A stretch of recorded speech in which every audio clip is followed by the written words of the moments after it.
Hey everybody, it's Throbby again with Large Odd Studios, and today we're going to be doing kind of a follow-up to the management games videos. We're doing a top 10 strategy games of all time. So this is just my personal taste on my top 10 strategy games that I've played and I enjoy the most.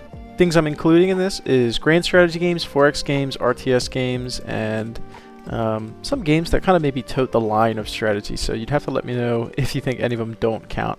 And of course, like I said, this is my list. If you disagree, let me know what your top strategy games are in the comments. And right before we get started, please like, comment, subscribe if you enjoyed the video, and check out Wishlist our game Winterreach Emporium. It's a cozy manager game, and there's going to be some building elements there. Alright, we're going to kick it off with number 10. This is the game Rise of Nations. This is a super old strategy game. A lot of you guys probably have never even heard of. It's a blend of RTS and 4X. It has just some fast-paced RTS gameplay. What's really cool is that there's a bunch of nation variety you can choose. Each have, unique bonuses. There's like a territory system. It kind of has like an Age of Empires feel to it. And it's just a really old game, and it's just not something that a lot of people have played. There's progression. You advance through different ages. And I think it's just one of those games that I look back fondly, and I just remember having a lot of fun playing it when I was a kid. You can kind of conquer the world. There's multiple campaigns, different ways to play it. It's a short-paced kind of game. I think it's really underrated. I think it's one of those games that nobody will ever talk about as being one of the great games, and I think it really laid the way for some of these games in the future. So that's my number 10. It's Rise of Nations. Check it out. Number 9. Now this might be controversial. It's the Warhammer, and I chose the series because Total War Warhammer kind of plays the best as a series. The third is kind of like the best one, and it kind of just builds upon all of the games prior, so it kind of makes the most sense to just do the series as a whole. If you've never played Total War games, it kind of has a like hybrid gameplay. There's turn-based kind of like empire management stuff, and then you have real-time tactical battle. And it really you get a nice blend of grand strategy and then actual tactics. So it's a really, really fun game, and it's pretty cool because they really diverge from their old formula of doing historical settings, and they jumped into the Warhammer fantasy universe. So there's orcs, dwarves, Skaven, elves, chaos guys. A lot of stuff, a lot of cool lore. It also has a hero system where you kind of have different heroes in your army or generals, and they kind of just go really hard. So that's my number 9. I know a lot of people might think it's higher, but for me personally, I'm just not a giant Total War fan. But this one specifically I did enjoy. Number 8 is going to be our first Paradox Interactive game on this list, and it's Victoria 3. So a lot of people don't like this game actually, but for me it's just like a cozy sit down and watch my numbers go up simulator, which is kind of what I enjoy the most.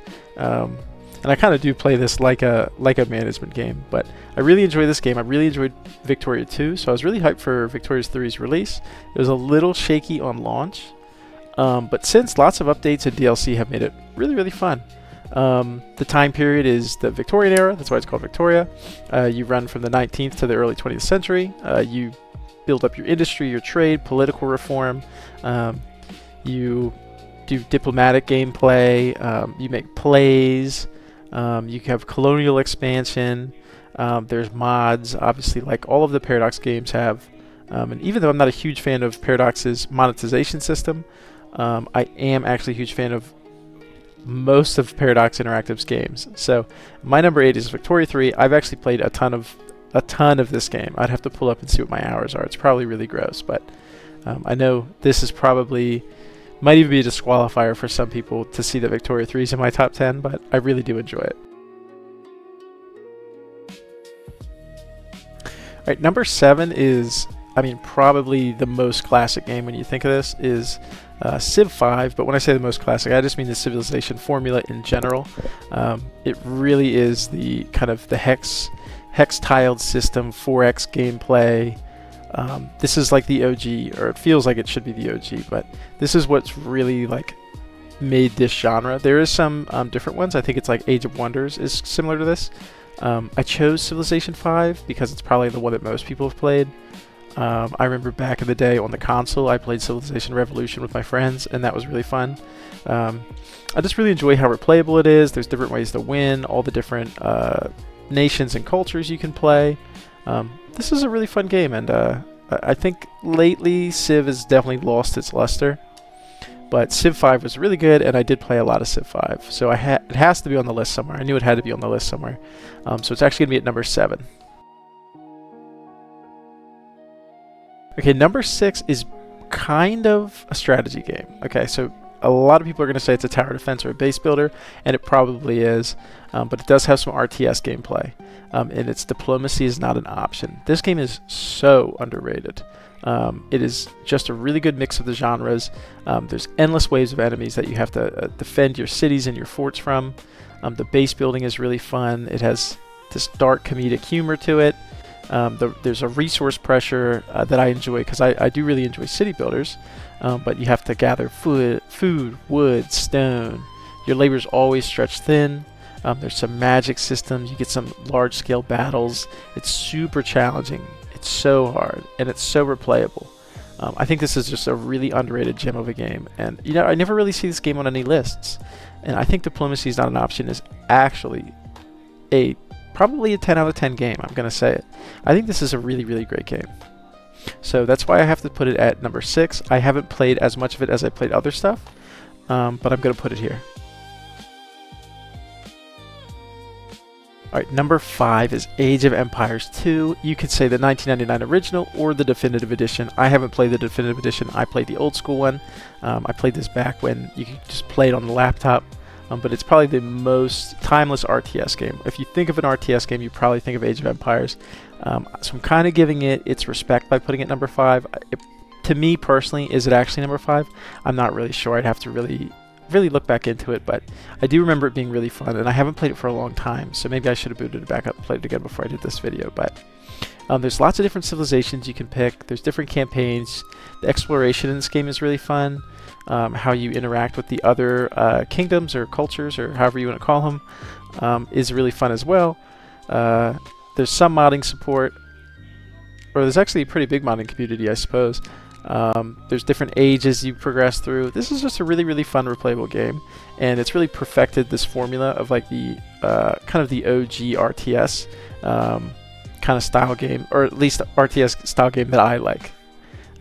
So Age of Empires 2 is my number 5. It is a really fun game. Alright, number 4, we're going back to Paradox Interactive. It's Hearts of Iron 4. If you enjoy World War II stuff and you've never played this game, you need to play this game. It's a grand strategy game, but unlike their other games, it's totally focused around one war in particular. Instead of going through different ages and fighting multiple wars, you kind of just fight one big war and then the game's over. It has super in-depth military command. The way you control over your divisions and all your different fronts and supply lines and logistics just makes it so, like, the gameplay is so deep. There's alternative history paths that you can take. The naval and air warfare is really fun, even though you kind of forget about it sometimes, depending on who you are. The way that industry and research works is pretty nice. The multiplayer is awesome. If you've ever been in like one of these big multiplayer servers where you have lots of people play this game, it's so fun. And if you've only played this game single player, I actually recommend that you do a multiplayer playthrough with like a big group of people, like 20 people. It makes the game so good. And then the modding scene. Like most Paradox games, the modding scene is huge. I mean, you can play... I've played Hearts of Iron 4, that is, if you don't know the lingo, but Hearts of Iron 4, I've played it at a World War II, I've played it the post-war, I've played it where it's in the Fallout universe. This game is so good. I'm going to put it number 4. I've over 1,000 hours in this game. Hearts of Iron 4 is number 4, so that's kind of fitting. Alright, number 3, and you might notice from this list, I do really like hybrid gameplay, but is Mountain Blade Bannerlord. And this is kind of, we're going to mix grand strategy with tactical battles and RPG progression. So it's like, it really hits all the nails of things that I like. You have massive battles. You can control your guy in the battles. You can get them all skilled up so you can... I mean, I've had battles where I killed 100 people by myself. I mean, this is a really fun game. You can play this game so many different ways too. You can actually... you can even just focus on trading. The sieges are really cool in this game. You can make your own clan or a kingdom. You can join kingdoms, create your own. It has a really cool little dynamic economy. The modding community, I mean, has done things like adding like Game of Thrones to the game. I've played that and it was really fun. I had a dragon and I was flying around messing up battles on a dragon. To me, this game's actually a classic now.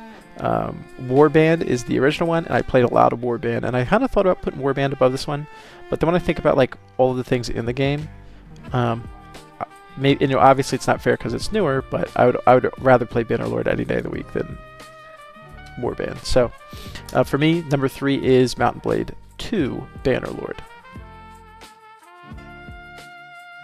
Alright, number 2. This is one of my favorite games of all time at this point. It's CK3, and it's another Paradox Interactive title.